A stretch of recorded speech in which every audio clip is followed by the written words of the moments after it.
का विमोचन हुआ है, क्या जानकारी है? बहन डॉक्टर जानकी दीक्षित जी मेरे कॉलेज में बैठे हैं, बहुत ही बड़ी साहित्यकार हैं और तमाम पुस्तकें कई विषयों से आपकी हम लोगों के बीच आ चुकी हैं। आपकी ये पुस्तक मीलाड, आज इसका विमोचन था। तमाम तरीके का संकलन इसमें है और आपका ये बड़प्पन है, आपका प्रेम है कि आपने ये पुस्तक मुझको समर्पित की है। आज इसी किताब का विमोचन का मौका डॉक्टर जरी जी हैं, दीक्षित जी हैं, भूटन जी हैं और बहुत से लोग हैं, सुमिला जी हैं, जिनके बीच किताब का विमोचन किया गया और आप साहित्यिक क्षेत्र में आपके जीवन के लिए आपका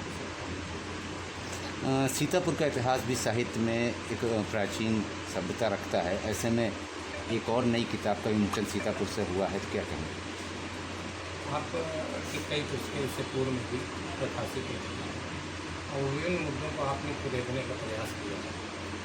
और जैसे कि अभी भूटन भाई कह रहे थे कि गोमती गई, गोमती के तट के लेके आपने इससे पहले भी प्रयास किया, नदियों के ऊपर लेके प्रयास किया, नदियों के दुर्दशा के ऊपर भी आपने प्रयास किया, बहुत से विषयों को लिखा। अभी आप बता रही थी जिस समय रीता बोना जोशी जी का घर टूटा गया उस समय भी आपने कोई पुस्तक इस विषय को लिखा।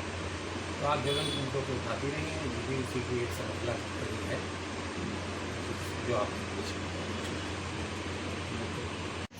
सच्चाई के साथ हमेशा खड़े रहे, न्यायप्रिय हैं, भ्रष्टाचार के खिलाफ लड़ते रहे। इन्होंने बहुत कुछ झेला, हालांकि इनसे डायरेक्ट कोई हमारा संपर्क नहीं था, लेकिन अखबारों के जरिए बड़ा कष्ट होता था हमको।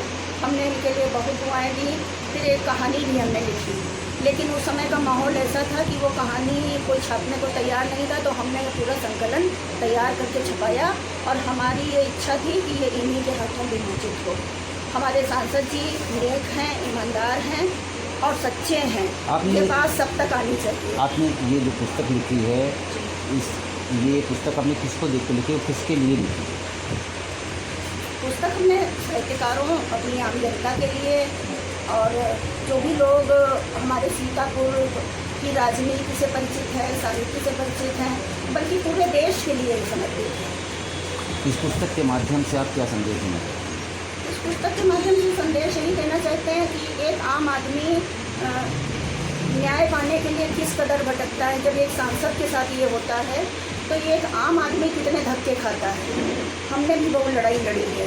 आर्यकन्या का कांड आप सबको पता होगा और 2 बार कोर्ट से जीत कर भी यहाँ के जिला विद्यालय निरीक्षक को कार्य नहीं करने दे रहे हैं। तो एक आम आदमी की क्या दशा है जिसके साथ कोई नहीं खड़ा है। हम लोग तो एलीट वर्ग में आते हैं और जो एक बिल्कुल किनारे हाशिए पर खड़ा व्यक्ति है वो कैसे न्याय पाएगा।